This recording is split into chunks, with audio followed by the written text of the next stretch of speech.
Josh, have you ever been on when we were doing Johnny Cash Fridays? I can't remember. Is this your first Johnny Cash Friday to be on the program? I'm not sure. Probably not, but it might be. I don't know. I don't know if you've ever been on Johnny Cash. I don't know if you've ever been on.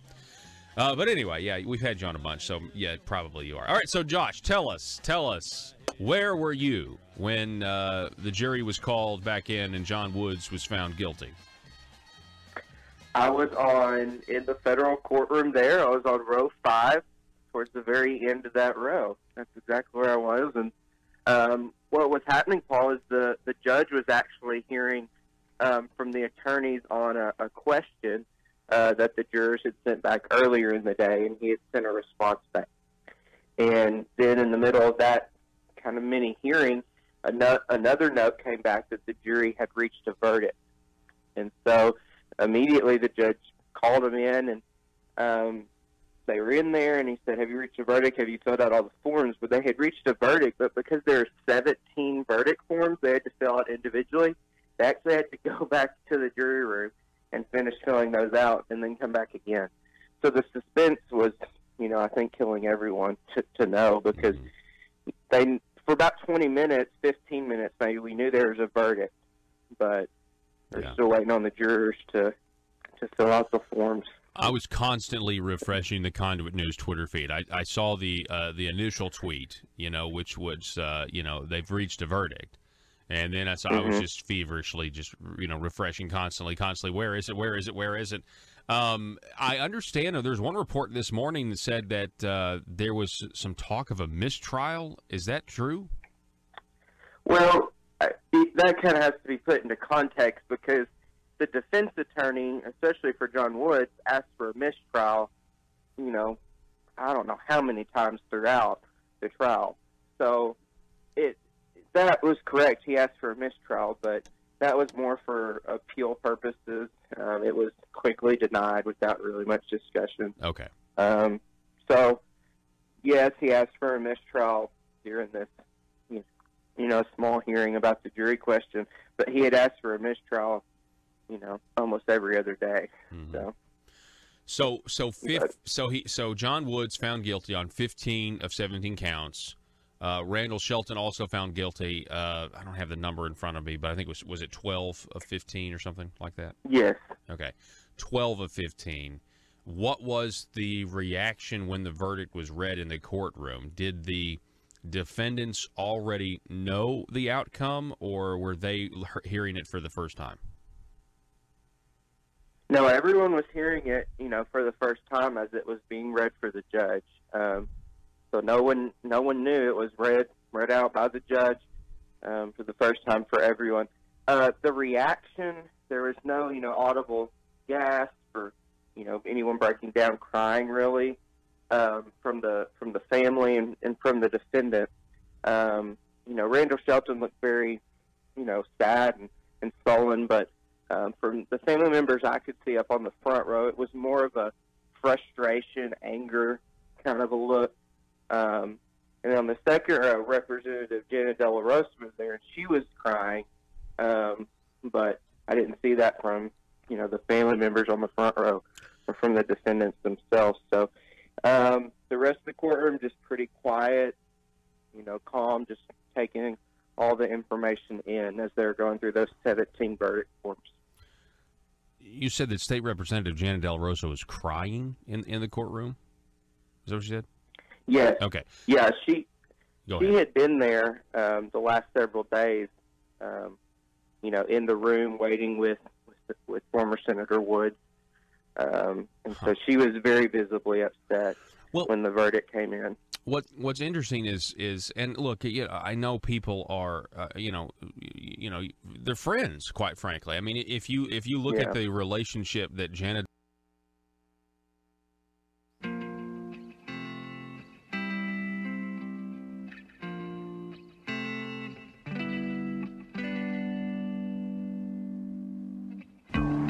I think it's time we ask ourselves if we still know the freedoms that were intended for us by the Founding Fathers.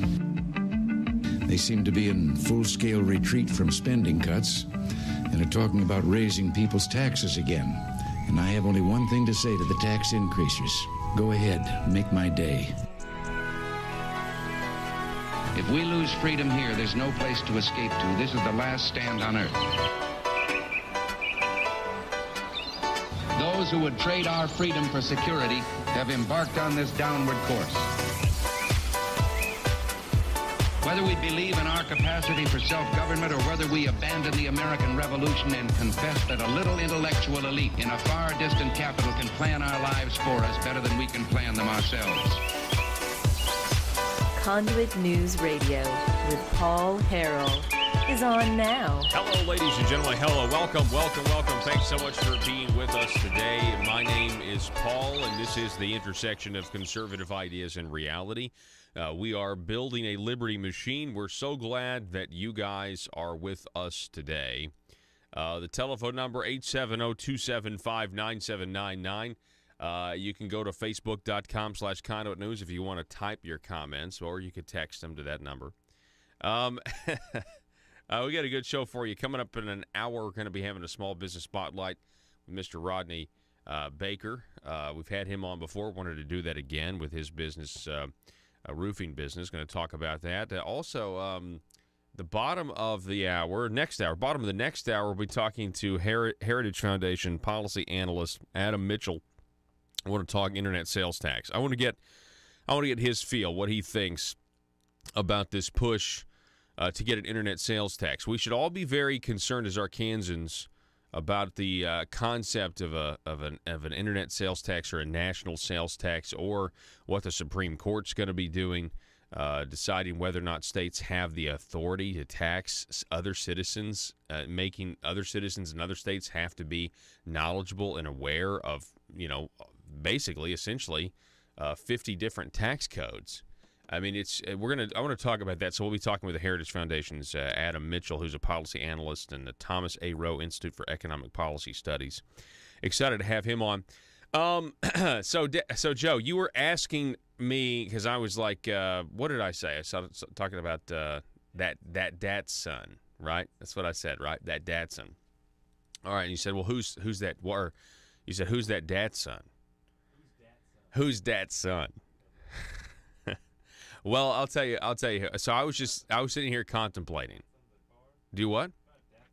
I am talking about Dad's son, the vehicle. Yes, you're exactly right. So I'm sitting here contemplating. I'm leaving town for a few days after this broadcast, and I'll be back on Monday. But we'll have Mr. Josh Waters from Political Strategies. He'll be at the helm here as I leave. But so I'm sitting here thinking about car seats. So we have an 11-month-old, and she's coming with.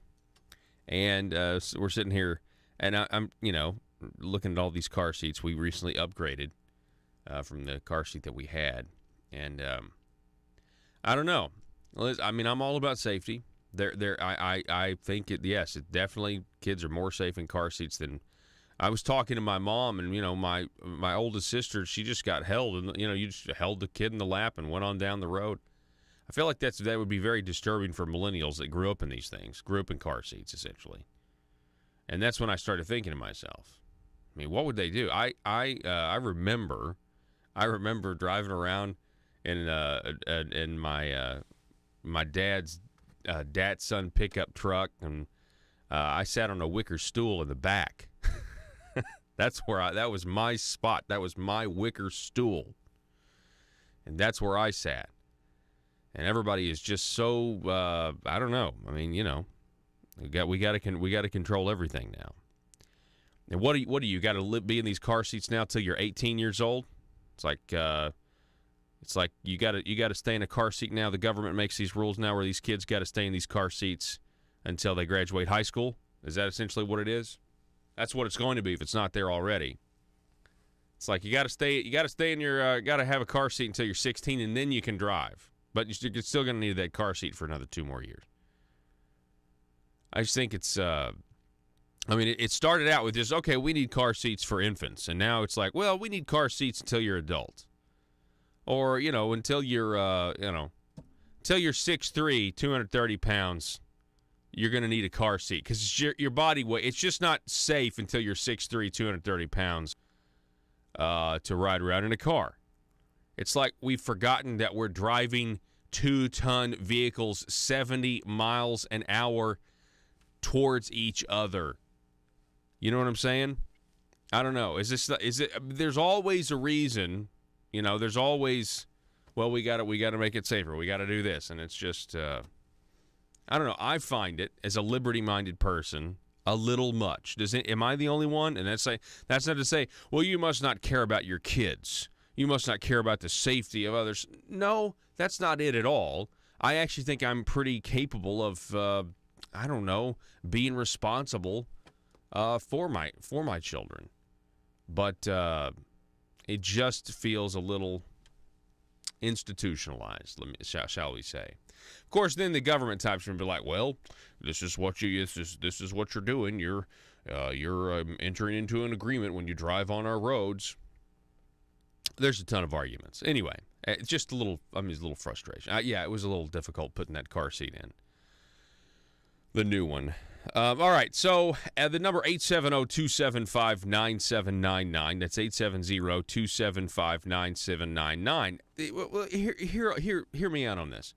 They spent, I know for a fact, a ridiculous amount, like $250,000 a mile. They had there was some interstate up in northwest Arkansas, and they had redone everything, and then they had to go back and redo it again because they had to put the little divider lines in there, or the little the divider cables that you're seeing everywhere. Have you noticed this? You see it everywhere on interstate.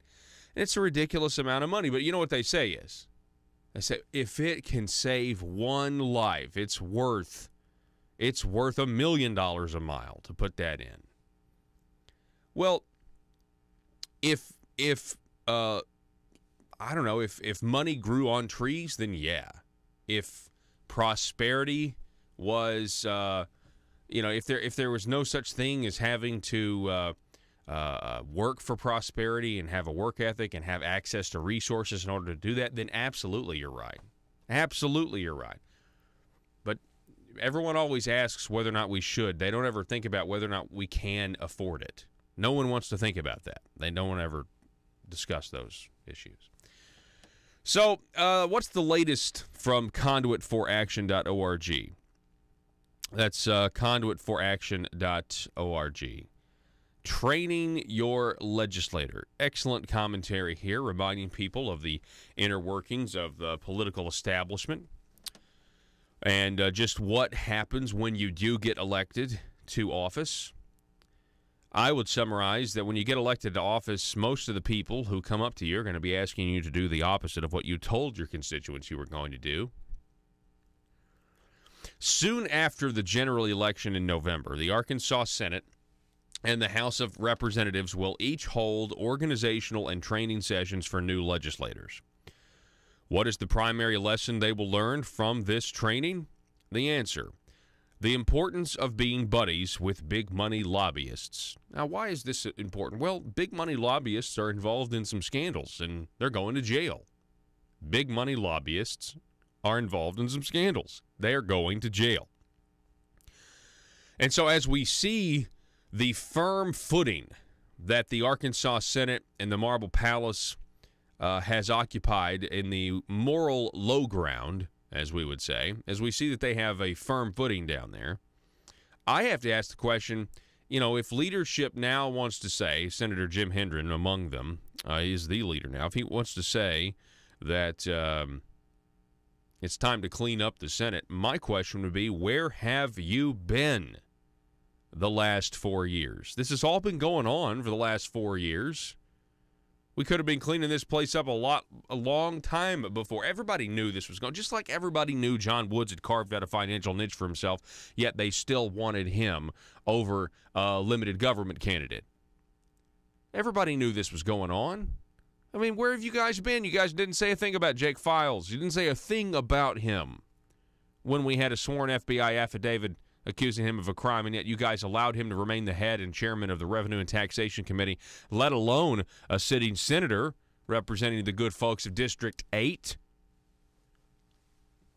What is the primary lesson these new legislators will learn once they have been elected? What's the primary lesson they'll learn from the training? The importance of being buddies with big money lobbyists. When new legislators go to their orientation meetings, re-education camps, that's me. I said that. I'm sorry. When new legislators go to their orientation meetings, they will have several days of events with big lobbyists and free food and booze. 3 free meals and cocktails in a day. Isn't that swell? If your new legislator hasn't already been trained by big money lobbyists through campaign donations, he or she will get lots of training at lobbyist events. This is where candidates are retrained, learning the importance of pragmatism over principles and promises. Campaign donations and free food and drink are just the beginning of the training legislators receive from lobbyists during their terms in office. Campaign donations and special events by big money lobbyists help build relations the lobbyists need to pass or defeat legislation and to get government grants for their clients. Over time, these relationships between lobbyists and legislators can become extra special. You can see these special relations in action when a House committee defeated SB 175 of 2017 to require Medicaid providers to disclose business dealings with legislators and other public officials. When the Senate stopped SB 726 of 2017 to prohibit legislator attorneys from using their positions to represent their big clients in the legislature. And also when there is a guilty plea filed by former Senator Henry Hank Wilkins IV for taking money from a lobbyist, and when lobbyists are indicted. These are examples of their special relationships. Perhaps you have wondered why state government looks so much the same, whether it's a Republican majority or a Democrat majority, and the answer is it's always the same lobbyist majority. We got the same lobbyists. That's why it doesn't look any different. And these guys have used the same tactics. And they basically just operate on the principle of that, most people don't want to offend. Most people want to fit in. Most people want to be congenial. Most people just want to go with the flow. The kind of people that don't want to go through the flow, with the flow? Small business owners. I mean, seriously, for the most part, if you're a small business owner that, let's say you got laughed at when you went to the bank the first time with your concept, and you kept going anyway, and you did it. Let's say that, you're a type A personality, and you really have the go-getter attitude, and you've been successful because you've been able to control or study what you need to do to achieve a result in your business. That's why people with real jobs that go down there make the biggest waves, because they find really fast, they find the concept really fast that the way they operate at the Marble Palace wouldn't work in small business ever. You would be out of business pretty much in a week. Because they squander. They're spending other people's money. Small business owners, they tend to, not always, but they tend to reject this concept. And they see it for what it is. But if you always have the same lobbyist majority, that's why you don't see as big of a difference in a Republican majority or a Democrat majority. It's no accident that when the legislature proposed an amendment to the Arkansas Constitution to prohibit lobbyist gifts, that they included an exemption for free food and drinks at lobbyist events. To end the exception requires a constitutional amendment by the people, a law change by the legislature by 2/3 vote, or the adoption of a simple rule change in either house to impose a new ethics standard of the members. Trying to limit the control of lobbyists may seem like water on stone. But water does erode stone. And if you keep up the pressure, reform can be made. For those who are claiming that you're going to reform things now, first of all, I haven't seen any proposal. It's all rhetoric. Second of all, where have you been the last 4 years when all of this has been going on, not under your nose, in full vision? What the lobbyists and their public official friends want is for you to get discouraged and quit caring. It's very tempting, by the way. Don't give them the satisfaction. To help you get an idea of what legislators will learn this year in their training, let's look back at the calendar of events for 2016 for the House training session held December 4th through the 9th. On Sunday, December 4th, you had a cocktail reception and dinner at a Little Rock club. It was the Regions Bank building, hosted by the Arkansas Manufactured Housing Association, Arkansas Oil Marketers Association, Arkansas Petroleum Council, Arkansas Cable Telecommunications Association. That next Monday, breakfast by Centerport Energy, lunch, Impact Management, reception, Mulinex and Associates. Tuesday, December the 6th, they had breakfast by the Associated General Contractors of Arkansas. Lunch, Stevens Investment Holdings. Dinner, Phillips Management and Consulting Services. Then that Wednesday, December 7th, breakfast, the Independent Insurance Agents of Arkansas, the Arkansas Hospital Association. Then lunch, the Arkansas Telecommunications Association. Dinner at the Capitol, hosted by Nobel Strategies and Perimeter Group. Then that Thursday, December 8th, they had breakfast hosted by the Arkansas Forestry Association, Arkansas Timber Producers Association, Arkansas Forest and Paper Council. The lunch then was hosted by the Arkansas Bankers Association. Then you had dinner at Cottom's by the Poultry Federation, hosted there. Friday, breakfast, the Arkansas Society of Professional Lobbyists, and RBEV, and then lunch hosted by the Arkansas Healthcare Association. Note, the House and Senate websites only allow you to view a few days of upcoming events. The list above appeared in an article by the left-wing Arkansas Times.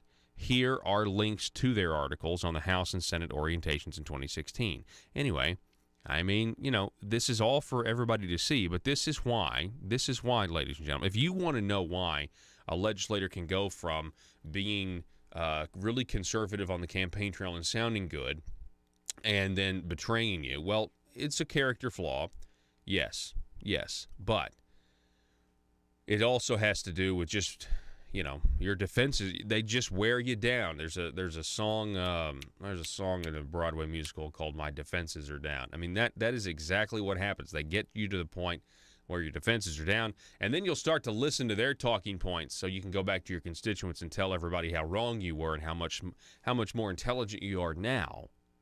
And now I'm so much more intelligent now, and now I'm able to really see and I was wrong to campaign on shrinking government. We've got to have government, and because you know, Russell Milton Cranford, he said so. All right, we got to take a break. Back in a minute.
Order. In the name of public safety, order. This meeting of the Arkansas State Licensing Board governing state licensing boards is called to order in the name of public safety. What's on the agenda for the day? We have before us today, per our summons, a representative from the Arkansas State Licensing Board governing cosmetology, cosmetologist, and all things hair care and beauty. Right. Of course, I remember this. In the name of public safety, ma'am, please state your name for the record, and thank you for appearing before us today. Yes, my name is Cosmo Glamour Gazette, and I'm here in response to a letter our state board received claiming we're in violation of the Arkansas State Licensing Board governing state licensing boards. In the letter, you claim that our licensing board is in violation of your rules and regulations because we have failed to, quote, pay tribute, end quote, and therefore have not been granted a license by the Arkansas State Licensing Board governing licensing boards to, quote, shake down the Arkansans who have an interest in cosmetology, end quote. In the name of public safety, order. Yes, Miss Gazette, we sent you that letter because you have not obtained our approval in the form of a license from our board to distribute licenses to the professional class your board strives to protect. In the name of public safety, of course. Of course. So, in the name of public safety, and just so we can get this for the record, you do admit and agree with our board, the Arkansas State Licensing Board governing state licensing boards, that you have not obtained a license, thereby revealing your board of cosmetology to be operating outside our rules, regulations, and authority? Well, sir, I'm not sure our board agrees that we need a license from your board to continue to shake down, to look out for the public safety of Arkansans. In the name of public safety. In the name of public safety.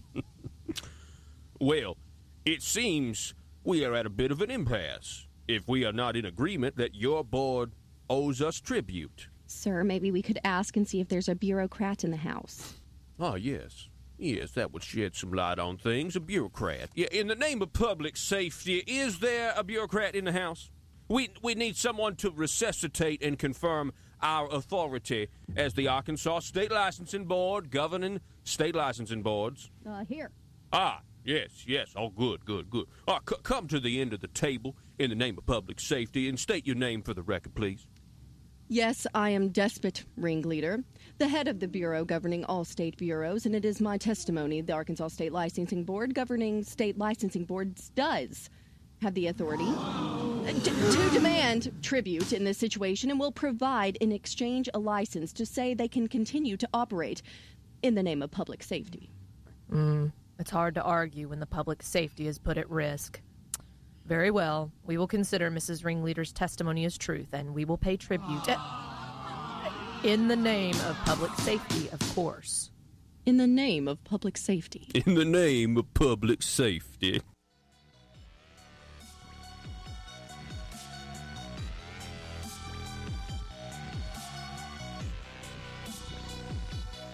Need your daily news fix? Don't forget to tune in to Conduit News Radio with Paul Harrell. Who's ready for revenue-neutral tax cuts? Are you? I can't wait for revenue-neutral tax cuts. I can't wait for tax cuts that aren't really tax cuts. Can you feel it? Revenue-neutral. Say it with me. Revenue-neutral. Since when did it become a Republican Party concept to not reduce the tax burden on the citizens? Since when did they change? And they said, you know what? We just need to kind of play a shell game here. We just need to rearrange the furniture in the room. And you're going to think it's something new, and we hope you think it's something good, but everything's going to be the same. And you know what? You can't even believe them sometimes when they say that. I honestly think, there's a strong case to make that if you lower taxes here, but you raise taxes here on these other people, that it's a tax increase because you've got somebody in the population is paying more taxes, so somebody else can pay less taxes. Why don't we lower the overall tax burden? But that means, we'd send less money to the government. Della Rossa has with John Woods and her political action committee, Conservative Arkansas, which is not a conservative political action committee, but they certainly have the name to try to make people think that they're conservative. It's interesting. Now, speaking of Jana Della Rossa, though, Randall Shelton's consulting company that was the subject of so much controversy, it's Paradigm Strategies. Strategic consulting. Strategic consulting. Okay. Mm-hmm. So Jana Della Rossa actually gave money to that. Is that correct? Gave money to that firm? Yes, and that's something that came up twice in the case. The first time when they're actually putting the exhibit on, it showed Paradigm Strategic Consulting's bank records. And, like you said, this was the consulting company that Randall Shelton had set up to funnel all this money through from Ecclesia College. And the jury decided yesterday this is a fraudulent entity that was set up to send kickbacks and bribes through. And the only other entity, Paul, that had sent any money in any way, according to these bank records that were brought out in court and brought up again in closing, was the Jana Della Rossa campaign. Was the only other entity that had directed money to this now what's been deemed a fraudulent entity for kickbacks and bribes. Well, and that didn't make it. What's weird is strange because I knew that came out. I mean, I know you were taking vigorous notes, but it didn't. That actually didn't make it in any of Doug Thompson's reporting. That one piece right there. I know he reported about like 93% of the money came from Ecclesia, which is true. But then when you look at the rest of the breakdown, the only other entity that was on there was the Jana Della Rossa campaign for $2,500 in 2014. So, and she reported it on her campaign finance report. Yeah, and so it's like it's all, I guess, they're very cozy. I mean, because if I've got a sworn complaint, from I think back in 2000, I guess it would have been 16, but I think that's what it is. But that these are activities that happened in 2012, and it mentions Al Hollingsworth, and that this is just kind of illustrates. So this guy named Al Hollingsworth gave Conservative Arkansas, that political action committee, $5,000. They spent it pretty much entirely on John Woods. Okay, this Al Hollingsworth family is the same family that sold Ecclesia the 23 acres for more than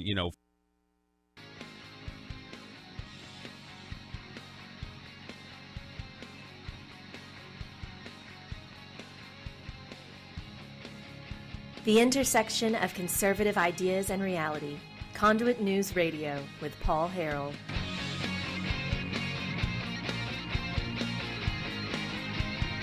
Yes, the commercials are over.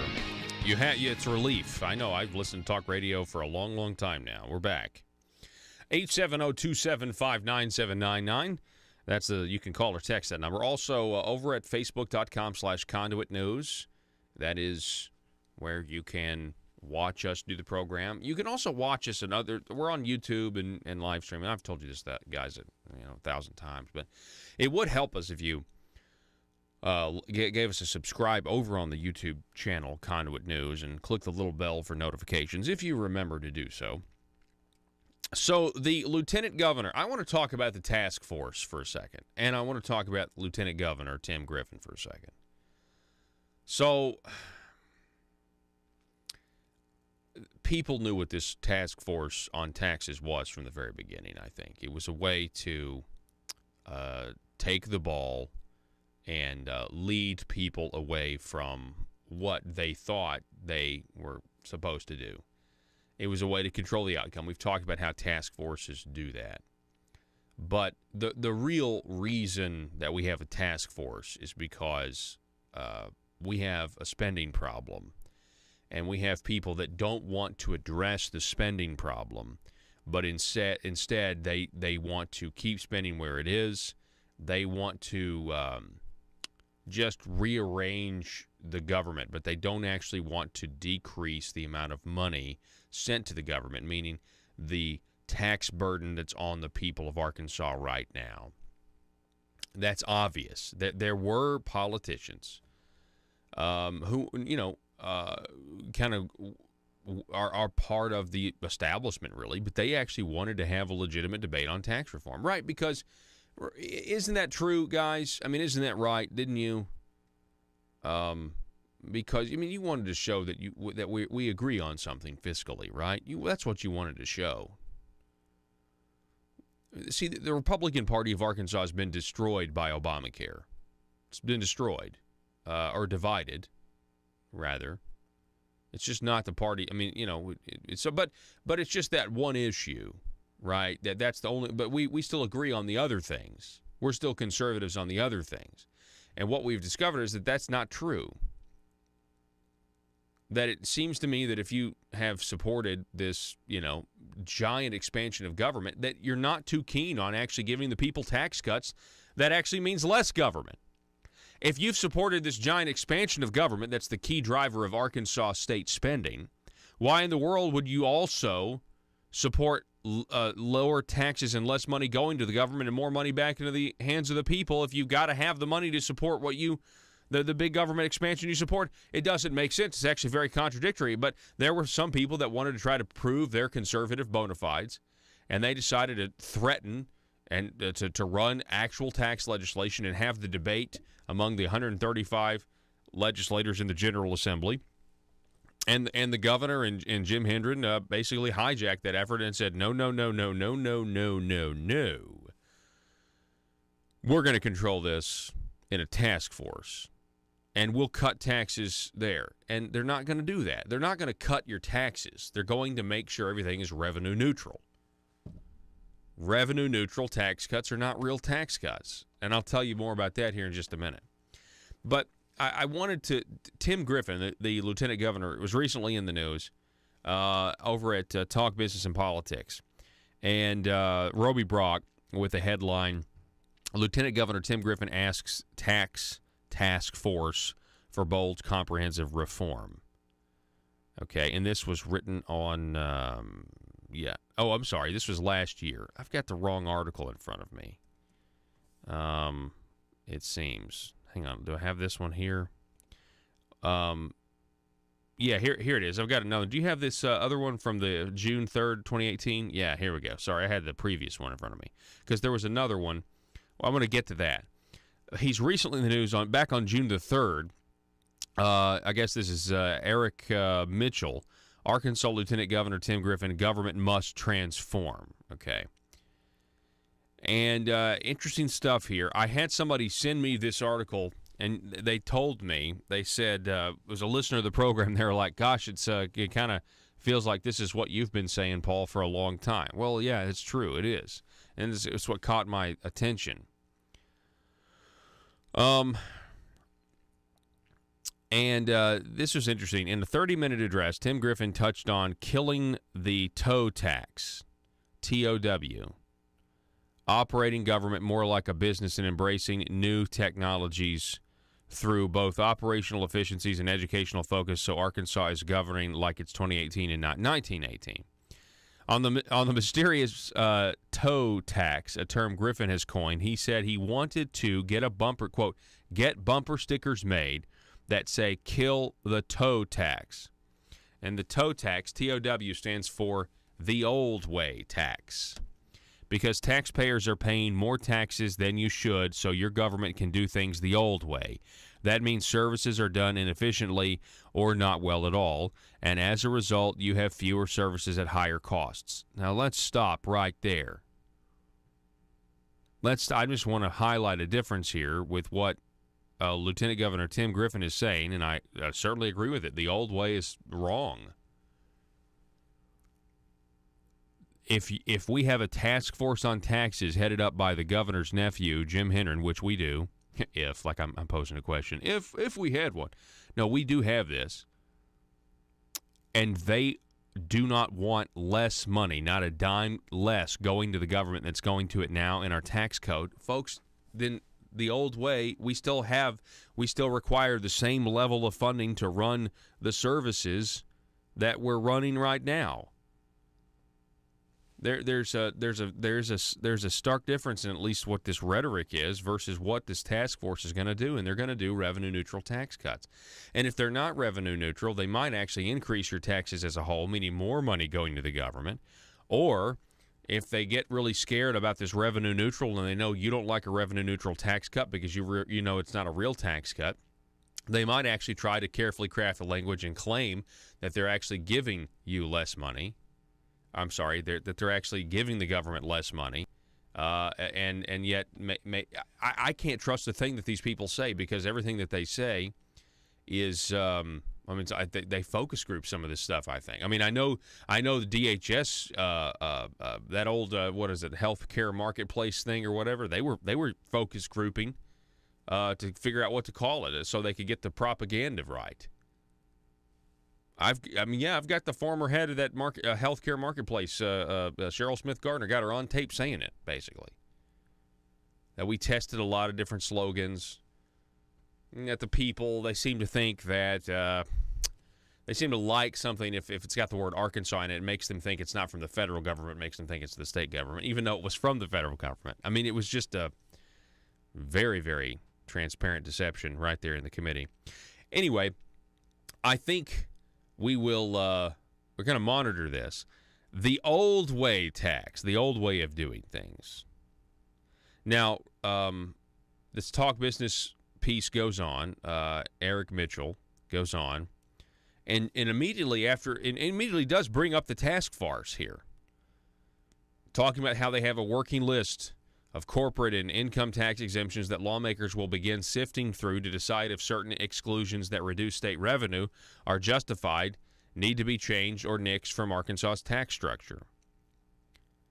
Okay, that has nothing to do with the old way. That's still the old way.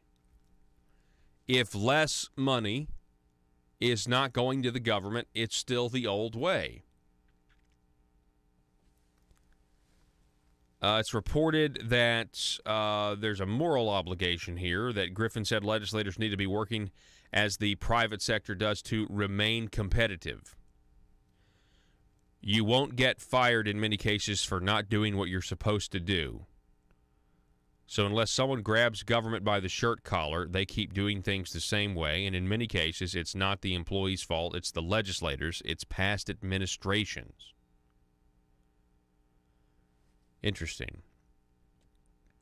I want to actually flash back here to the lieutenant governor's letter to the task force. That really tells you everything you need to know here.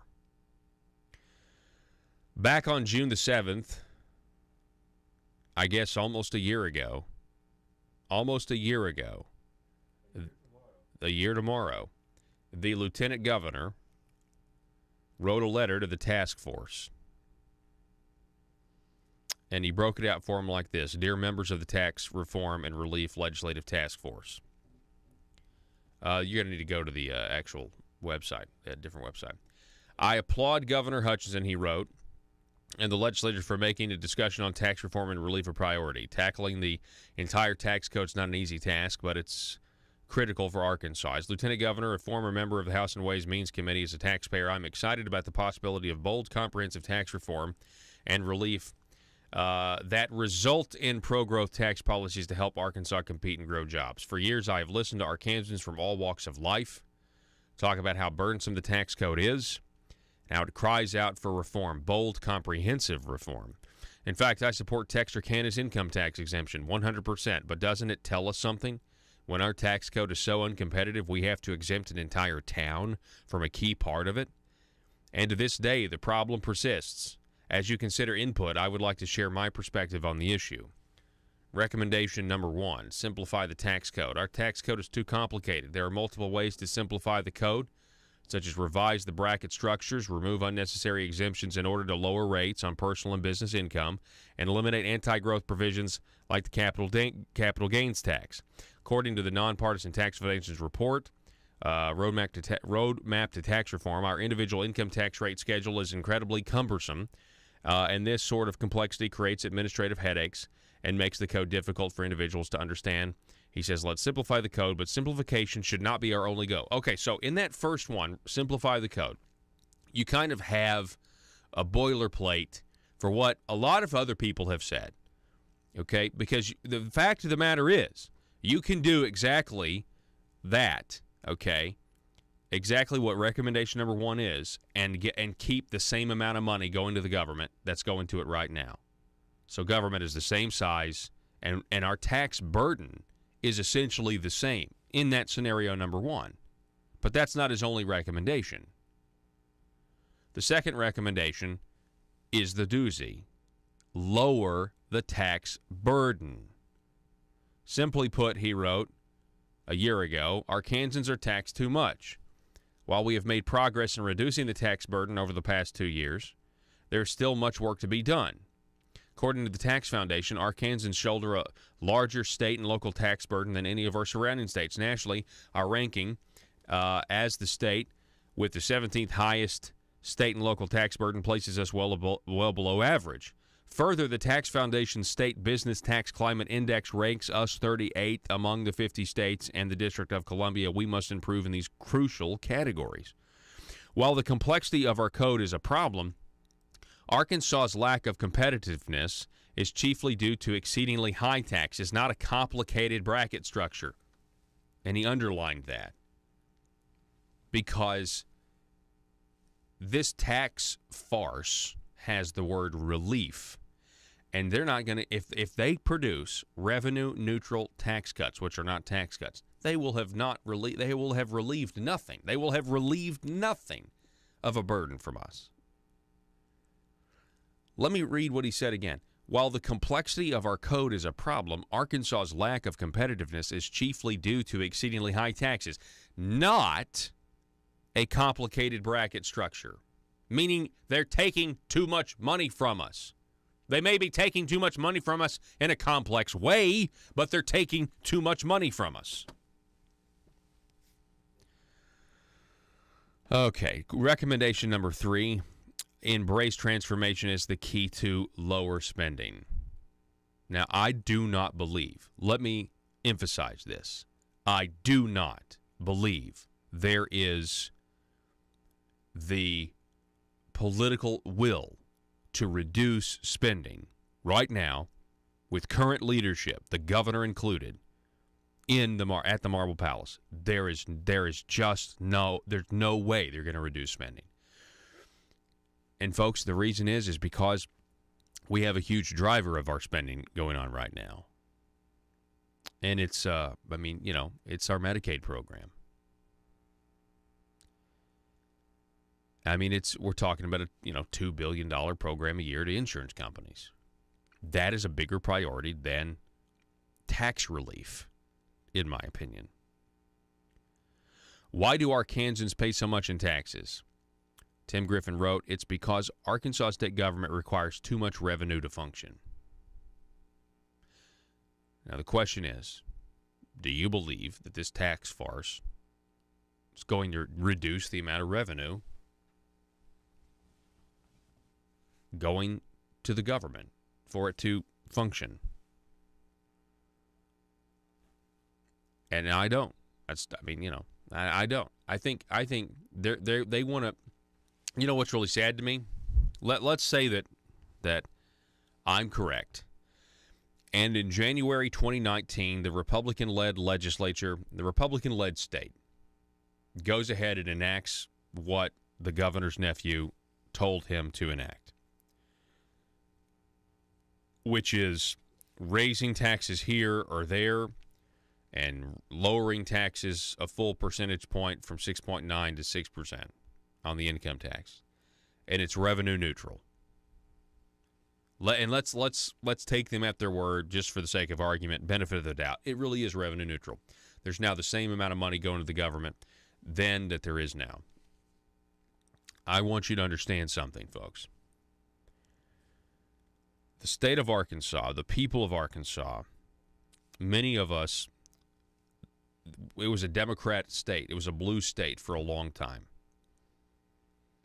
But then people started voting differently. They started realizing, and a lot of reason was because of Obama, because of his concept of redistribution of wealth, his belief that if you have a business, you didn't really build that. All of these things, people started saying, you know what? the Democrat Party has left. JFK couldn't get the nomination today.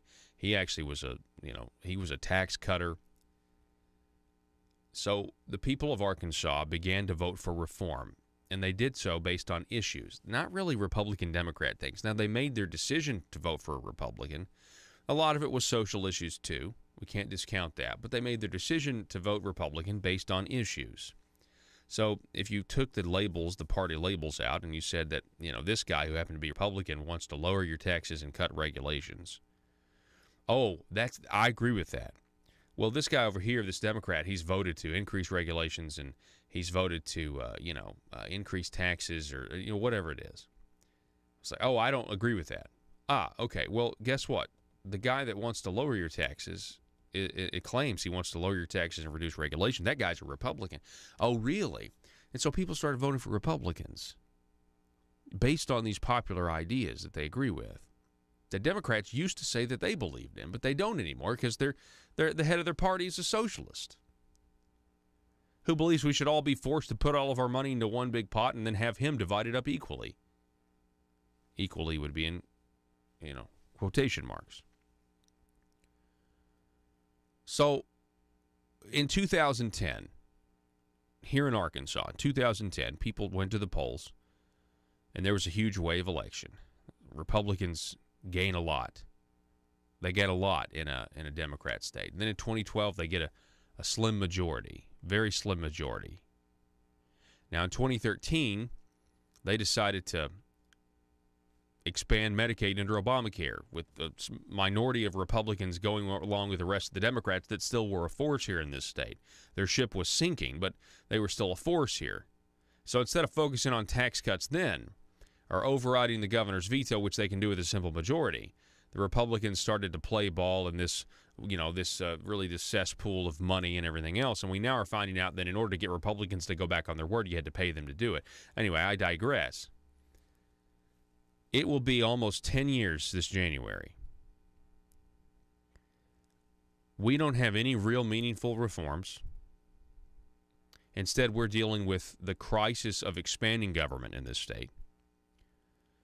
People have been voting for reform and voting for Republicans in Arkansas for almost 10 years this January. And we're told, and they're going to tell us that we're going to get tax reform, and they're going to give us revenue neutral, quote, tax cuts. I want you to understand what a wasted opportunity many of these people we've experienced such a wasted opportunity. This whole thing started almost 10 years ago, folks, and we still don't have smaller government. We have more spending. And you're telling me that this task force, which headed off a real debate that we could have had, postponed a real debate that we could have had, now they're trying to control the outcomes, and their goal is revenue-neutral tax cuts, and you're telling me it's going to be 10 years, and we're not going to have we're not going to really decrease the burden, the relief that we're not going to really experience the relief we need after 10 years of campaigning and talking about conservatism with our neighbors and voting for Republicans. No, they're going to come up and they're going to say, well, it's technically a tax cut because we're lowering this tax, but we're raising this tax. It's revenue neutral. Ugh. It's just a joke. Does that discourage any of you out there? It should be the people who are in office, especially if you've been in office for 10 years. This should be very embarrassing to you that that we're going to be January 2019, and it looks like, I hope I'm wrong, and if it is, I'll love to eat crow because that would mean government's shrank, and this is not about me. It's very discouraging that in January 2019, we may very well be on the cusp of 10 years of voting for change and seeing nothing that people actually campaigned on. Government is larger 9 years later than it was, but not in any sort of gradual grows with the economy or anything like that. No. We have people that have actually, made it we got to go to break. Sorry, Joe, we got to go to break. Back in a minute. Russellville-based firearms manufacturer Omega are making clones of the most notable German firearms in the world. These delayed rotor-lock firearms have been and are currently used by law enforcement and military worldwide. At Omega, they manufacture their guns right here in Arkansas and produce the best reproduction in the marketplace that comes with a complete 5-year warranty. At Omega, they take firearm manufacturing seriously and offer discounts to active and retired law enforcement. Whether you're using Omega firearms to defend the public, defend your family, or for target practice, Omega has your back. For pricing, go to omega-guns.com. That's omega-guns.com. If you're like me, you believe that small business is the heart of Arkansas's economic engine, and it should be viewed that way by the politicians in Little Rock. Conduit for Commerce also believes, like you and I believe, policies that achieve less regulation and lower taxation help small business in Arkansas thrive. Other policies like small, constitutionally consistent government and reducing citizen dependency on government keeps it from growing and expanding its influence on our daily lives. Conduit for Commerce works every day to educate the general public and legislators on these important priorities in the name of Arkansas small business. By the way, contributions to Conduit for Commerce are tax deductible. Log on now to conduitforcommerce.org and click on Contact Us on the right side of the page. That's conduitforcommerce.org. Go there now and learn the facts on protecting small business in Arkansas.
Exposing the truth and everything the Marble Palace establishment keep trying to cover up. It's Conduit News Radio with Paul Harrell. Yes. The Marble Palace generally occupies the moral low ground today in our society, and we've been talking a lot about that this week. I thought about that, Joe, when I was writing. Don't try it. I have the high ground. Sorry, yeah, we got a Star Wars reference in this hour. That means it's a good day. That's a really, really good day. Don't try it. I have the high ground. No, the moral low ground is essentially what we're trying to expose here. And of course, you've got Jake Files with the special prosecutor now, and you got Rusty Cranford, who looks like he's going to change his plea. Boy, that's going to be a really interesting guilty plea that we'll get to read, right? You would hope we're going to get to read this very soon. Folks, we have one more hour coming your way next. We got a small business spotlight coming up, as well as going to be talking with the Heritage Foundation. Adam Mitchell will be with us, going to talk a little internet sales tax and what that means for us or the rest of the country. Don't go anywhere. Back in a minute.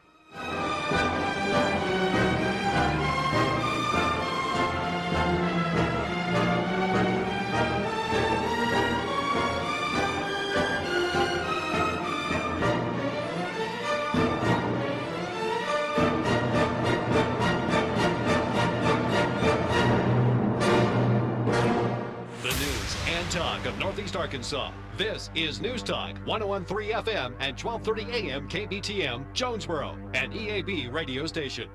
$400,000, and of course it was only, I think, appraised for something like $200,000.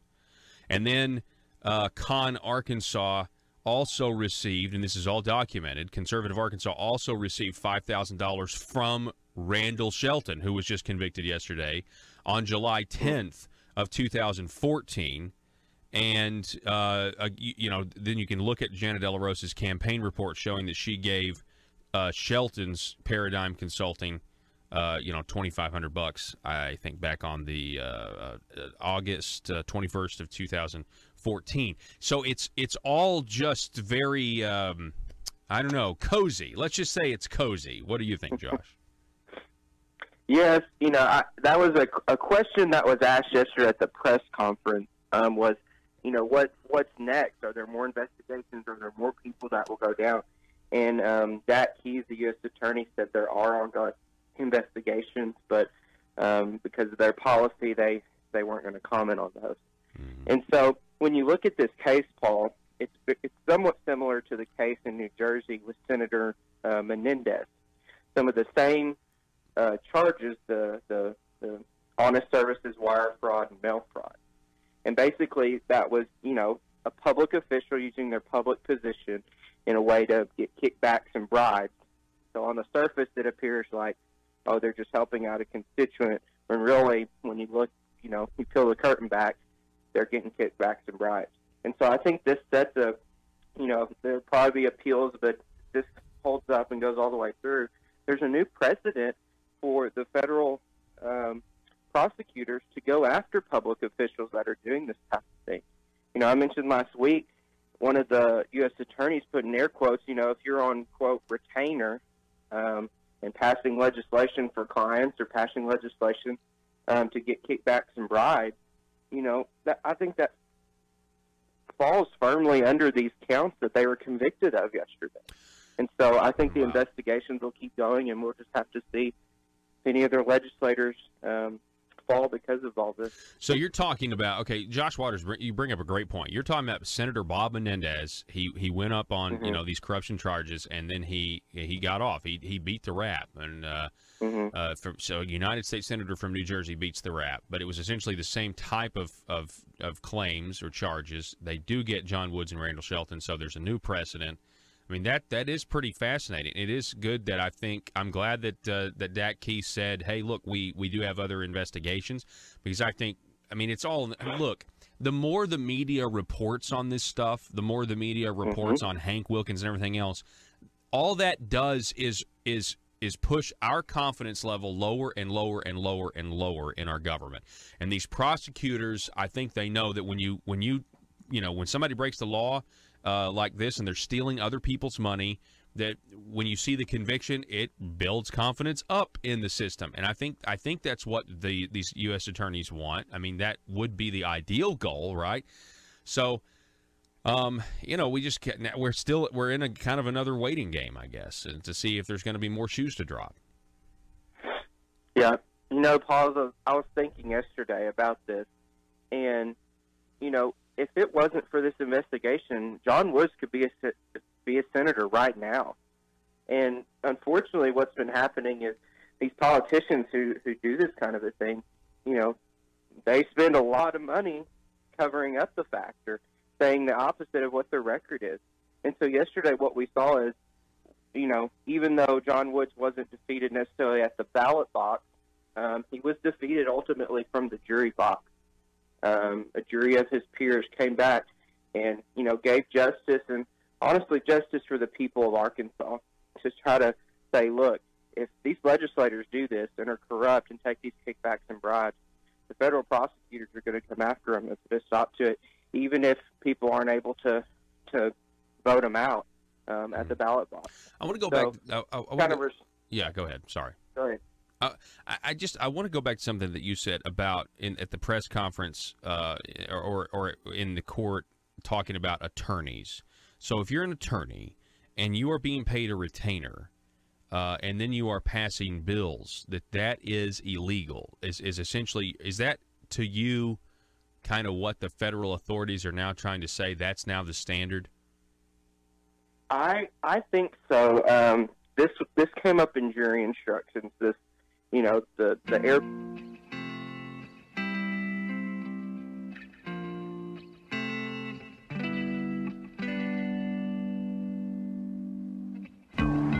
I think it's time we ask ourselves if we still know the freedoms that were intended for us by the Founding Fathers. They seem to be in full-scale retreat from spending cuts and are talking about raising people's taxes again. And I have only one thing to say to the tax increasers. Go ahead, make my day. If we lose freedom here, there's no place to escape to. This is the last stand on earth. Those who would trade our freedom for security have embarked on this downward course. Whether we believe in our capacity for self-government or whether we abandon the American Revolution and confess that a little intellectual elite in a far distant capital can plan our lives for us better than we can plan them ourselves. Conduit News Radio with Paul Harrell is on now. Hey, folks, welcome. Hour number 2 here. Thanks so much for being with us today. You have found the intersection of conservative ideas and reality. We're building a liberty machine, and we've got to have your help to do that. And we appreciate just you listening as you participated in that at this point. Telephone number 870-275-9799. We also broadcasting live at conduitnews.com, facebook.com/Conduit News, our YouTube channel, Conduit News. So feel free to check us out there. If you've missed the program, you can always go back and watch our first hour, second hour, whatever you want to do. Hey, folks, welcome back to the program. I want to welcome a friend of mine, Mr. Rodney Baker, is with us. Rodney, thanks for coming back on the program, sir. Good morning, Mr. Harrell. How's the Ivory Palace doing up there? The Ivory Palace, the Marble Palace. I'm telling you, I think they firmly occupy the moral low ground, is what we're saying now with all this corruption that we're seeing every single day. And so, folks, I just want to say the reason we're having Mr. Baker on is this is Small Business Spotlight. We want to highlight his small business. Arkansas small business is the backbone of our economy, and yet our government doesn't seem to treat us that way oftentimes. Isn't that right, Rodney Baker? That's absolutely correct. The reason I call it the Ivory Palace because marble's legal and ivory isn't. Oh my goodness, I like it. I love your skepticism. That is a healthy American attitude, my friend. And it's not just me. It's a lot of people in small business, and I call small business. You're 10 to 20 employees. I'm talking about small, but the little town I live in, there's more independently owned small business than there is big business. I live in a very small town. I cover a big area, but I live in a small town, and if you took a census of the small business owners just in this little town, there's more independent small business than there is any kind of franchise or anything like that. Everything in this little town is small business except for one plant that is owned by a big, like your big conglomerate. But everything in this town is small business. So you're talking about in the town, entire town. You talking about Atkins? Is that's where you are, right? Yes, sir. Okay. Yes, sir. This is Atkins. Yeah. I was just talking about how we were going over kind of what happens last hour to some of our legislators when they get elected. Then in December they have an orientation, and while they're down to the Marble Palace, if you're a new office holder, you go down to the Marble Palace, and then you meet all the lobbyists, and they're basically giving you all these meals for 3 or 4 days. Yeah. And how that how that's what changes them, and we talk about the pace and everything else, and how a lot of people just kind of go along to get along because they meet these guys, they form relationships with them, and they don't want to rock the boat. And I'm saying, but small business owners, Rodney, my hypothesis is they're not as easy to persuade because they might have had an idea about a business. They might have gone to the bank to take out a loan, and they might have gotten laughed at, but that didn't stop them. They kept going. They found a way to provide that service or that product that they want to provide. They found a way to do what they wanted to do, even though you had people telling them you can't do that. And that's why I think most of your small business owners who become these politicians are able to stand up to the lobbyists and not get pushed around. Yeah, I agree. I think most of the people that I know that have gone into public service, gone into, your politician, you could say, they always go into it with usually they're on fire. They want to make a change. They've got all these good intentions. But then when they get up there, they just kind of get overwhelmed. And sadly to say, you look at what's going on with Donald Trump. If he wasn't a billionaire that could withstand the abuse that he's been going through, you take someone like me, just a small businessman, I fund a campaign and I run for office and say I do get elected. But even though I'm elected, that income still hadn't come in yet, and I'm still living off what my business is doing.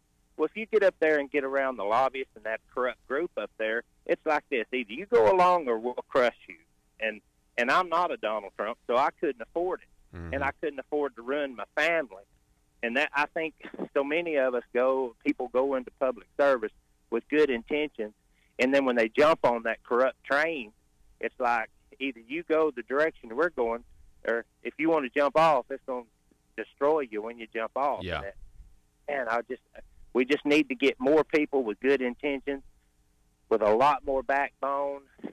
And, if you can get that little group up there, that little coup of conservative congressmen, your senators, everybody up there, if you get that little coup where everybody has somebody to lean on and somebody to back them up, then we can start pushing forward. Yeah. But just one here, one there, one here, one there, it's like we're not making any difference. Yeah. They get up there, we elect these people, and you're all behind them. Yeah. And then once they get elected, they get up there, I think they get overwhelmed, and it becomes, well, do I do what's best for my constituents, or do I save my family? Yeah. And my livelihood? That's what's so bad about it. Yeah. That's just what drives me nuts. Mm-hmm. It really is. The people, if you ever think about running for office, you need to think about, what you're going to do when they threaten your income or whatever. How dependent are you going to be psychologically to, everybody wants to provide for their family. What are you willing to do? Are you willing to compromise your principles to, quote, provide for your family? And you look at what's happened with, that you talk about one or two here or there, it's just not going to cut it. We're not making any progress. And, we're down two. Specifically, the governor targeted Brian King, and he ran an ethics bill, Rodney, that would have exposed all the corruption that we're seeing slowly be walked out of all these politicians, stealing from us and making money by passing bills. And then Linda Collins Smith, she had an ethics bill to try to stop attorneys from representing their clients, and she got targeted by ASA and lost. They lost their primary because a sitting governor, endorsed these other candidates. And these two candidates these two senators happen to be the ones that were trying to expose all the corruption down there, and that is very disturbing to me. Yeah, it frustrates me. You see, I've seen on the news where people storm the White House. It definitely makes you want to get a group together and go storm the. Yeah, well, we don't want to do that. Oh no, I mean, storm might not be the right word there. Yeah, I mean, you'd see a bunch of four-wheelers and mullets showing up at the Capitol. It's frustrating for a small business, man. I own two small businesses, and I'm currently in the process of helping my daughter, which is a UCA graduate twice now. She's got her master's degree. She's wanting to open a cheer and dance and tumbling gym. And so I've purchased a building, been remodeling it for her to do this. And it's been hard for her to get this going just because of you've got liabilities, you've got insurances, you've got state approvals that you got to come down and check the facilities, and you got to get through all the state hoops and ladders before you can even start the business. And then once you do, you got constant inspection and regulations, and it makes it hard. Me personally, I'm not trying to do anything wrong. I'm not trying to take any shortcut. I just wish they could simplify things. Why does everything have to be so hard? Well, yeah, let's talk about that. Everything costs so much. Yeah, let's talk about your business, Baker Roofing Company. You can find it at bakerroofinginc.com. That's bakerroofinginc.com. You guys have been in business, the Arkansas River Valley, serving the River Valley since 1979. And we've had you on before, Rodney, talking about how things could be simplified. So, just tell us real quick, in the roofing industry. I know you say you don't want to cut any corners, obviously, not when you're building people's roofs or putting roofs on. But what do you think could be done differently? Well, for one, they could simplify the bid process when it comes to commercial work, especially if it's going to be government or federally funded. Just because they're using federal funds, it costs 3 to 4 times to get the job done when you're doing the exact same amount. It's just there's so many hands in the cookie jar that everybody wants to get their fair share of it, and it's people that don't know anything about the job. They're not showing up at the job. They're not doing anything. You're just getting all these different regulators and different people that have to have their approval to do something when it could be approved by the facility, say a school district or a county judge or a mayor. As long, I've bid projects for mayors and county judges and local business owners that have franchises, well, like a Kentucky Fried Chicken.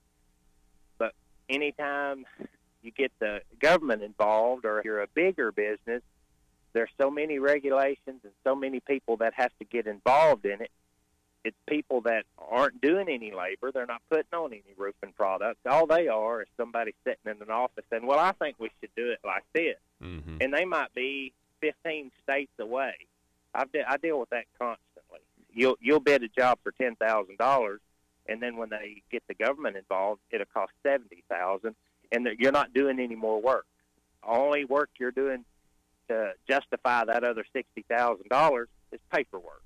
Wow. And it's ridiculous. And then in the long term, somebody's got to pay that money back. When the job gets done and it costs $60,000 and you could have done it for $10,000, somebody's getting hooked for $50,000 over what the cost of the job was.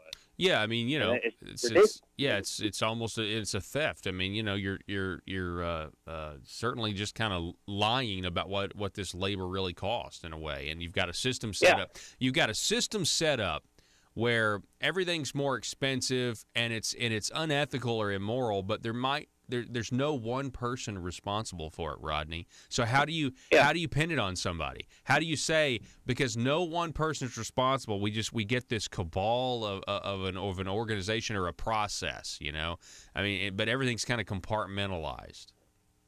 Yeah, if you try to follow up on something, you get 15 different voicemails and you can't ever get a hold of anybody. And then you got to press 1 for English and 2 for Spanish. Yeah. So you don't ever know what you're going to get. And then if you do get a reply, I've been dealing with the issue I'll stay off the radio about because I might get a little rude with it. I've been dealing with an issue over a project that I had done, and it went into bankruptcy. Well, the insurance paid for the project. I saw the check. It came from the insurance company. Well, since the homeowner had filed bankruptcy, the check goes to the bankruptcy court. Mm-hmm. So that's been 6 months ago. I bet that's been a nightmare. Hadn't got paid. Yeah. Yeah. And so, Arkansas small business, backbone of the country, backbone of the state. We're talking with Rodney Baker. It's his if you want to get a quote, you can call 479-747-6636. Go to bakerroofinginc.com. Last question, Rodney.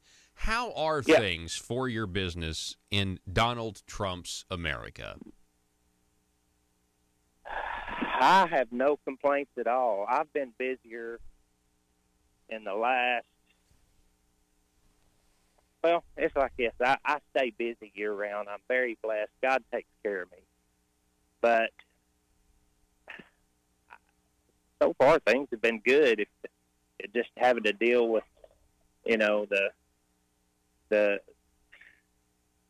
the government, your state regulations, federal regulations. If it wasn't for that, and I honestly, I see things getting a little better. I see things softening up a little bit. Yeah. But as people, I deal with different people every day, and what drives me mad is to watch TV and see on the news and how the news portrays the world being ticked off because of all these bad things Donald Trump's doing or what his administration's doing. And the only place you hear that is if you watch TV, because I'm out meeting people. I meet 25, 30 people a day, just different people. And when I meet them, they're not mad at him. They're griping about the media and griping about the line on the TV, and they're so sick of hearing about collusion. They don't even want to watch TV anymore. They have to watch Netflix. That way you pick what you watch. Yeah. And who knows? You can't even watch Netflix now, right? Is what some people say, because they've hired Susan Rice and they're going to do Obama shows. Oh, yeah. Yeah. So, they're going to go after that next, or they have. First they came for the media. Now they're going to come for me. Hey, Rodney, I appreciate it, sir, and I thank you so much for coming on for the Small Business Spotlight. And I know there's a bunch more folks out there like you doing this, and so I know what you say really resonates with them. Yes, sir. Paul, I sure appreciate your time, and God bless America. God bless Arkansas. All righty. Rodney Baker, everybody, with Baker Roofing. Now, hey, folks, I just want to let you know that the reason we're able to bring you this kind of content of Arkansas small business owners is because of Conduit for Commerce, and they are the voice for small business in Arkansas. And if you want to support them, if you want to donate to them, because this is the type of stuff that they do, and attempting to stand up for small business, to highlight small business, but to also focus on policy that's good policy, economic policy for small business owners, and not what we have and what we've had in the past. Just consider supporting them. Go to conduitforcommerce.org. That's conduitforcommerce.org. We're going to take a break. Back in just a moment.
Do you need conservative legislation killed?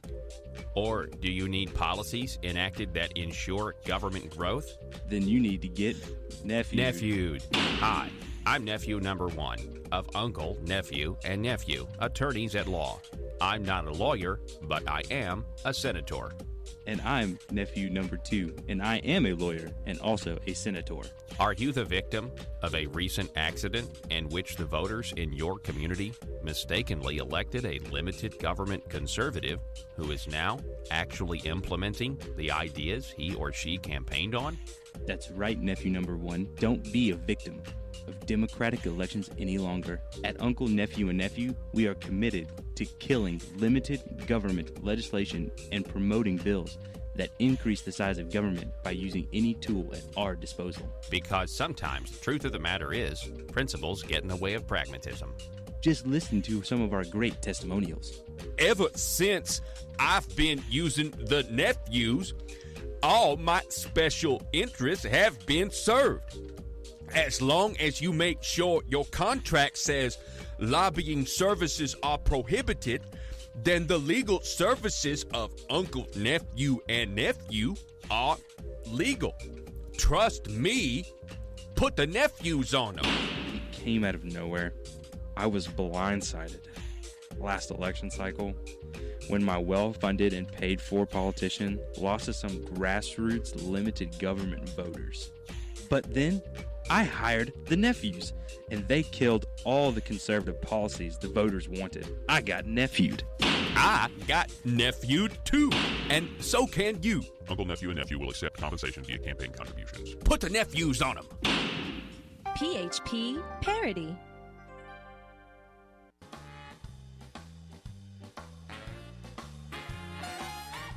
Determined to drain the swamp in Little Rock, it's Conduit News Radio with Paul Harrell.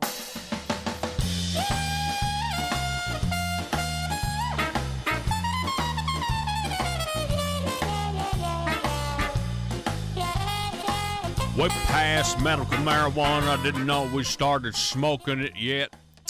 We got some news here with the medical marijuana. This was a strange story. The state is asking to send a letter to the court in this medical marijuana pot case. But they want it to be a sealed letter. They don't want anybody to know what they say. This all started because you had Wendell Griffin, circuit court judge, basically struck down the entire state's reasoning behind how they were going to pick winners and losers. When it comes to who gets to grow pot. Who gets to grow pot? Do you want to grow pot? You know, that's what the Chinese communists do. They say, like, well, you get to have a business because I know you. And you don't get to have a business because, well, I know you and I don't like you. That's really what it is.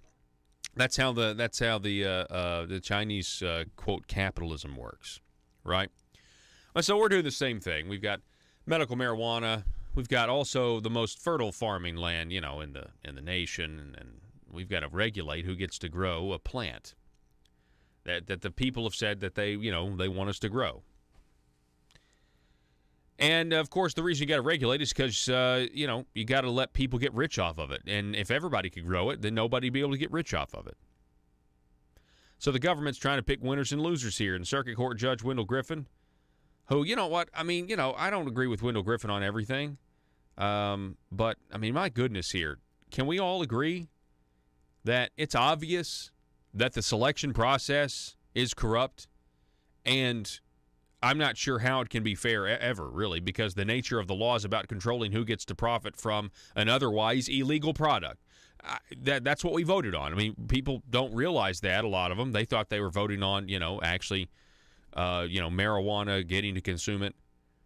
But what you really voted on was for the government to pick who's going to get rich off of it, off of an otherwise illegal product. How do you pick? How do you pick who gets to? Well, it's obviously got to be a corrupt process because the only way. I mean, why would you pick somebody? Well, we want to pick.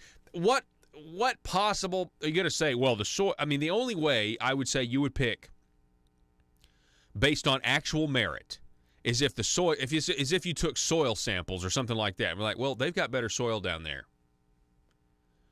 That'd be like the only way. Like, well, you just are blessed with property that has better soil than the other person.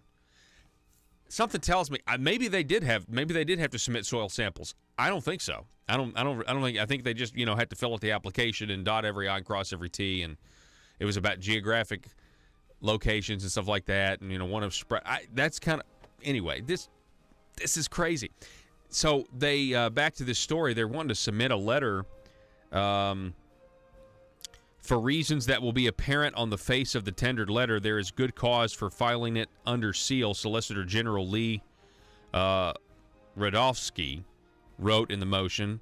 The motion asked that, aside from the court, only counsel and the only counsel of record for each party receive the letter, and that they be barred from sharing it. I wonder what's in this letter. Nobody knows what they want to file under seal, but interesting. Yeah, the process for selecting who gets to grow pot is corrupt. There's no way around it. Quotes of retainer. And so I would argue it absolutely does. When you look at the elements of honest services wire fraud, and someone's taking a retainer, they're taking public action, an official act in their public position to try to help a client, knowing that they're going to be receiving personal benefit, personal income through this retainer agreement. I think a lot of that could very well fulfill the elements of the crimes that John Woods and Randall Shelton were convicted of. And here's the thing. I think it could go even further than that. If that's the new standard, it could go even further than that. I mean, if you're an attorney and you're also a legislator and you are employed by a law firm, but, being in the Arkansas General Assembly is your full-time job and you're not an actual practicing attorney, I mean, what's the difference there? What's the difference? I mean, are you then all, not essentially, you're just kind of being paid to pass bills? I mean, that's what this gets down to, is what if you're being paid to pass legislation, then we can all agree that that's wrong. Like the extra money to pass legislation, that is not a system that we think is going to produce good government. We can agree there. Now the question is, how do you reform things to where we can stop this stuff from happening? Yeah, I mean, you're an attorney. You're an attorney, Josh. I mean, tell me if I'm wrong here. No, I don't think you are, Paul. And if we don't know that this is happening, the only way he was convicted is because of this investigation, and they got all these bank records. They subpoenaed all these messages, and it took them 2.5 weeks to go through it with the jury and put it all out there. It's a very complex scheme. And we don't know how else that is going down in other parts of the state with other legislators. But one way we can know, or at least, kind of put the legislators on notice, like, hey, this information could get out there, is with transparency, is with disclosure of these transactions. Mm-hmm. Like Senator King with the Medicaid disclosure bill, like he tried to push for, like Senator Colin Smith and Senator Rice, who tried to basically close this loophole that may be actionable under federal law, try to close that loophole. Paul, in the paper today, it talked about one thing that Woods was best known for was passing an ethics amendment, issue 3. What a shame. And so, exactly. And so that's what, for so many people, they just, what they get on a postcard or what they hear, oh, he passed an ethics amendment. And they tried to use that.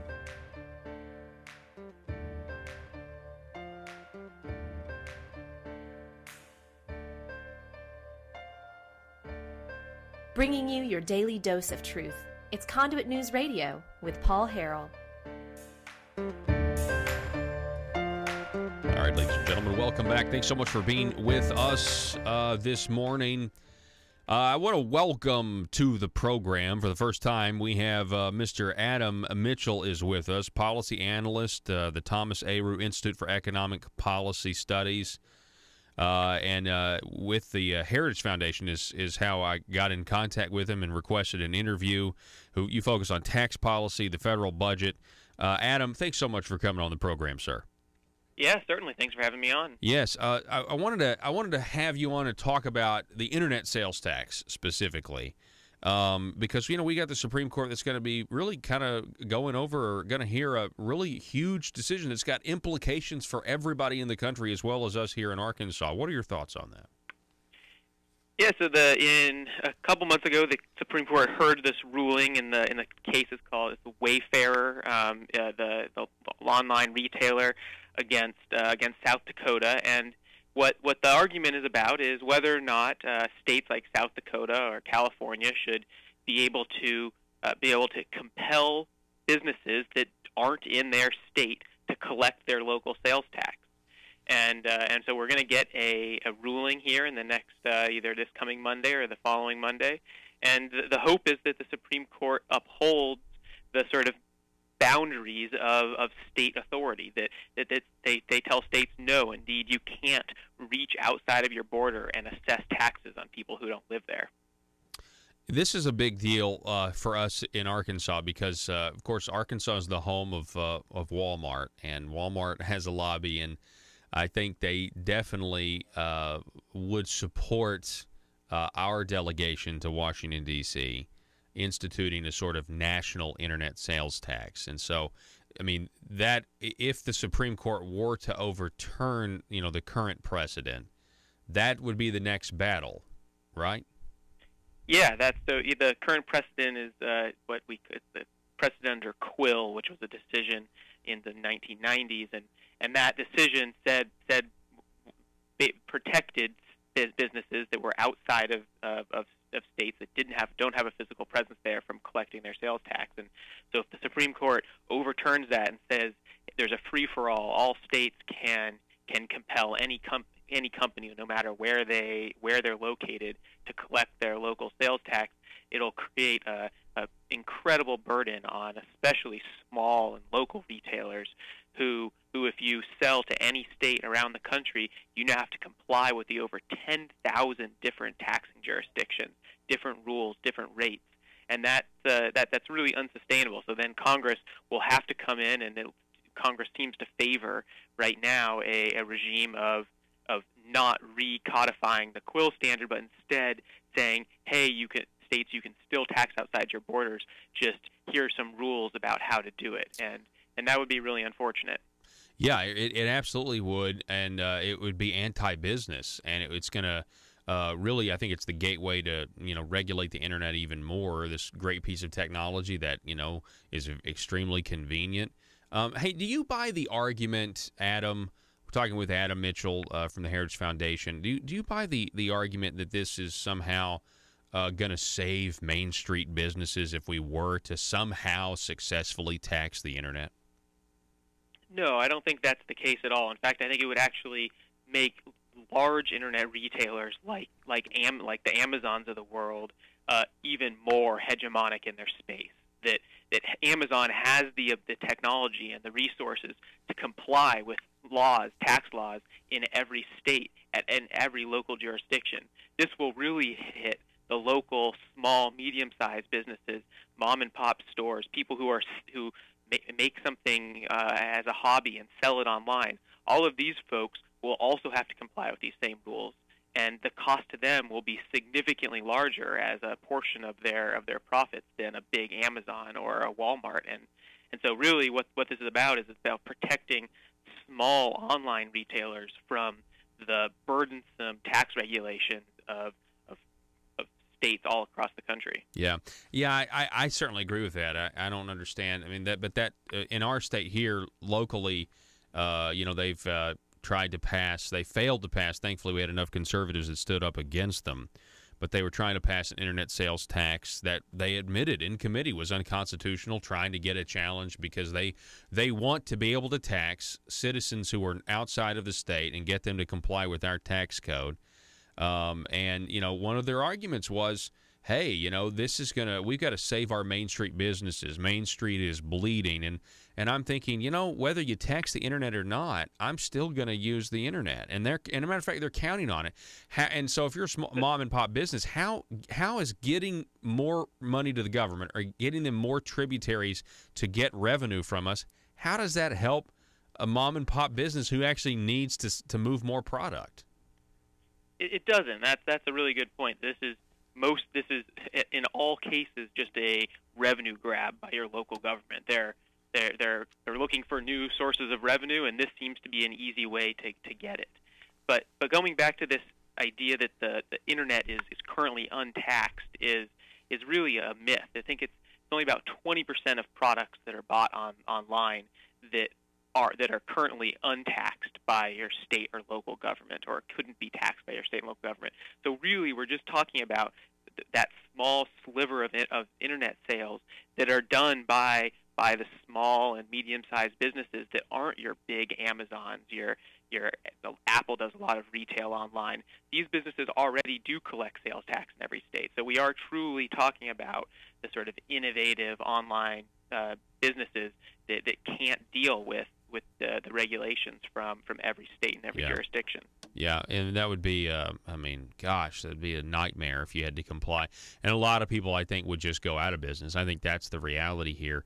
Adam, if the current precedent is overturned in the South Dakota case, and the Supreme Court says, you know what, we were wrong when we took this case up originally about the catalogs, that mail-in catalogs and people ordering stuff out of the catalog. That was the initial exemption, and now, of course, we have the internet. But what other implications are there, Adam, for states that maybe want to impose taxes on other states? I mean, it's kind of a sovereignty nightmare. If for example, and I've heard this one in some reports, if California, very liberal state, supposedly different than Arkansas, although sometimes I wonder, if they wanted to maybe impose a carbon tax on Arkansas coal plants, I mean, this opens a Pandora's box, doesn't it? Yeah, it does. It sets in motion this idea that it is okay for local governing entities to reach beyond their sovereign borders into other sovereign jurisdictions and impose their taxes, their rules, their regulations. I think it's not just a danger of the California example you gave, but we're seeing it internationally. Europe there's this thing on the horizon called a digital tax. The European Union is proposing taxing American digital companies, Facebook, Google, based on where the people that use the product are, not based on where the company is located. And that's the same precedent. It's opening up the ability of Europe to reach into the United States and tax our businesses simply because we have some of the most successful businesses in the world, and they are looking for revenue, not for any real sort of physical presence standard, which is the basis of tax law throughout history.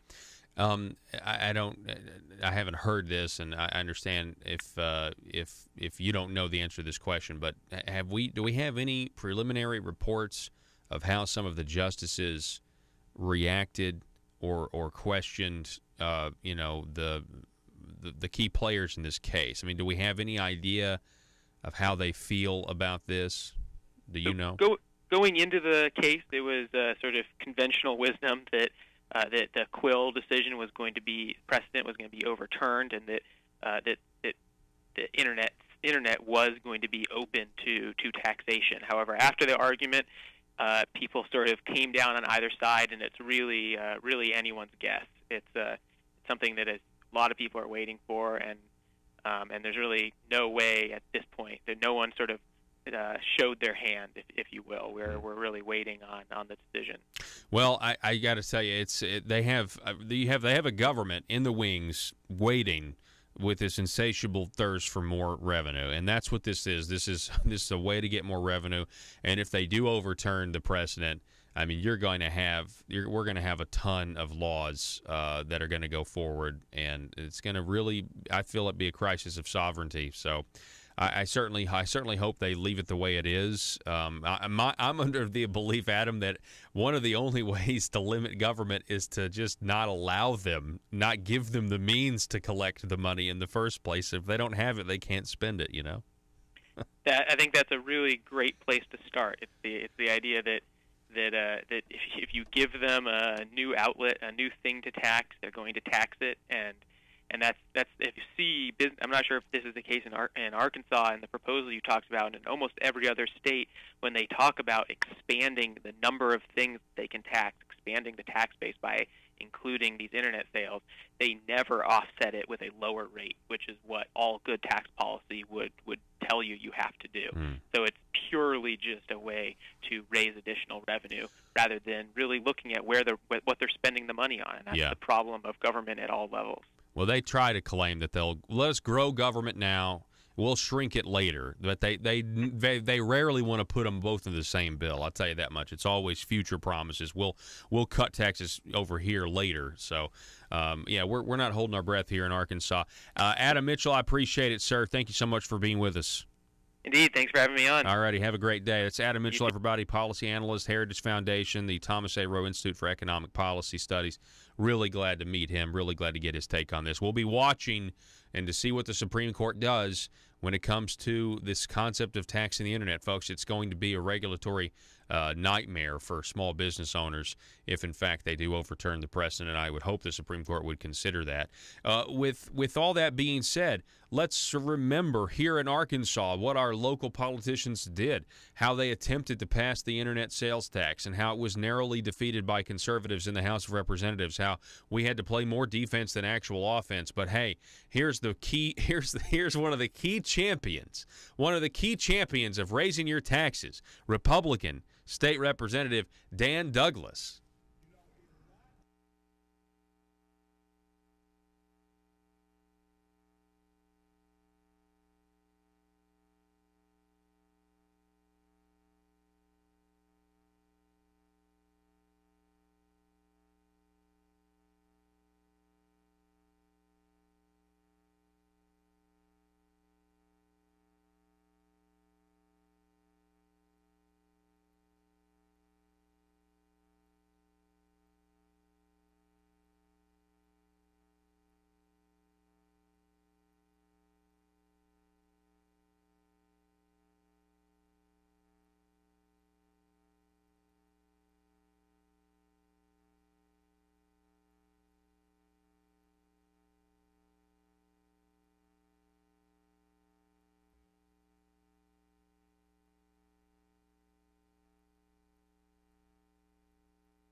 You have to vote for this bill. If you want to fund highways, you could vote for this bill. We have to decide how to divvy it up. In total, this could amount to $150 million a year or more. That's my viewpoint on this. I don't consider it a new tax.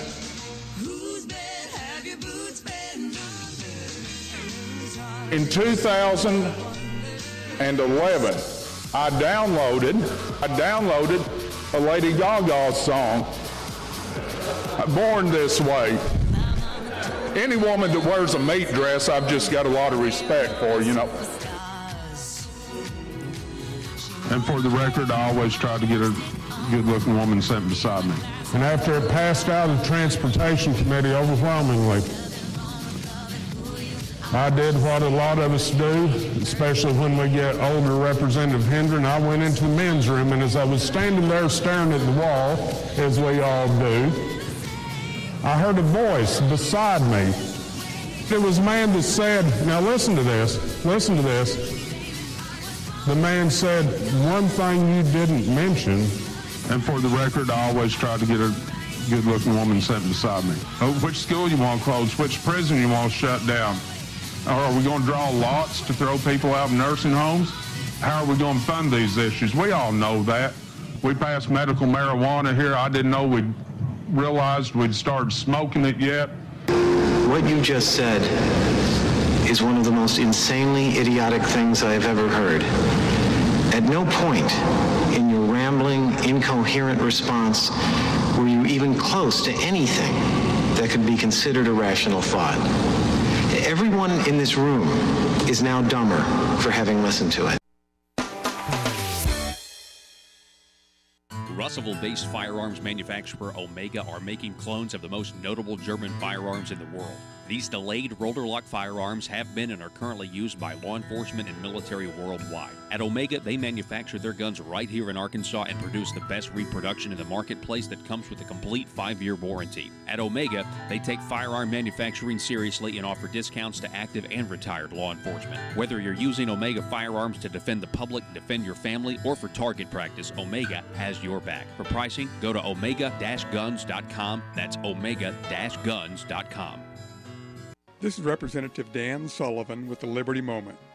From the beginning, authors of our Constitution, Bill of Rights, Declaration of Independence, and the Federalist Papers advocated the general election of people who possess wisdom, discernment, and loyalty to their constituents. Why? The people expect their representatives to uphold their promises. The representatives recognize the honor bestowed by these constituents. Advancement comes from their followers, not the government. Elections are frequent, and accountability is a compelling factor to loyalty and support from constituents. From a July 5th, 1929 speech by President Calvin Coolidge. This is Representative Dan Sullivan with the Liberty Moment. Paid for by Sullivan for Arkansas. If you're like me, you believe that small business is the heart of Arkansas's economic engine, and it should be viewed that way by the politicians in Little Rock. Conduit for Commerce also believes, like you and I believe, policies that achieve less regulation and lower taxation help small business in Arkansas thrive. Other policies like small, constitutionally consistent government and reducing citizen dependency on government keeps it from growing and expanding its influence on our daily lives. Conduit for Commerce works every day to educate the general public and legislators on these important priorities in the name of Arkansas small business. By the way, contributions to Conduit for Commerce are tax deductible. Log on now to conduitforcommerce.org and click on Contact Us on the right side of the page. That's conduitforcommerce.org. Go there now and learn the facts on protecting small business in Arkansas.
This is ASA News, The Parrot,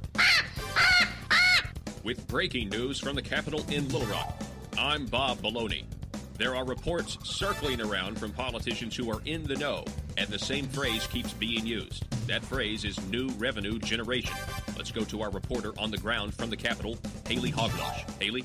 Thanks, Bob. Yes, it seems the more politicians I talk to, the more I hear the phrase new revenue generation. We're trying to figure out exactly what that means, but you can rest assured it will be good for the people of Arkansas. Haley, it certainly sounds like something good.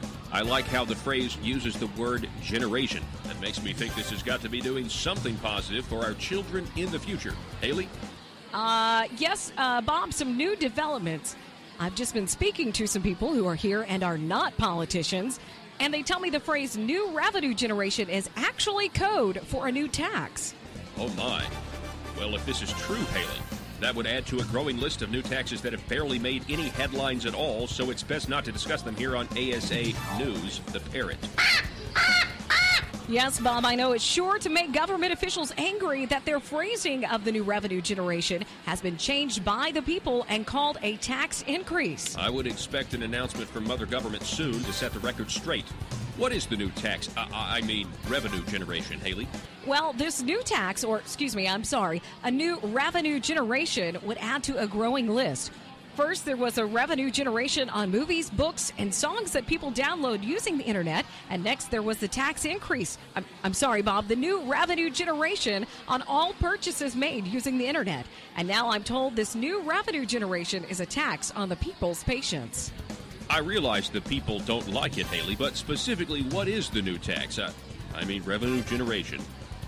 No, Bob, I'm telling you, according to the activists here at the Capitol who have gathered and are listening to some radio broadcast, the revenue generation is literally taxing the patience of the people of Arkansas.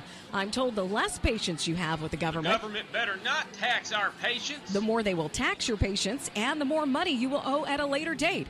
I'm also told the collection method on taxing your patients will be decided in a newly formed multicolored ribbon task force. How taxing. PHP Parody.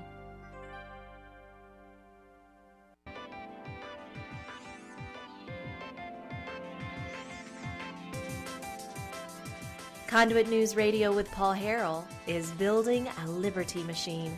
Find out more at conduitnews.com. Yes, welcome. Thanks so much for being with us. Good morning to everybody out there.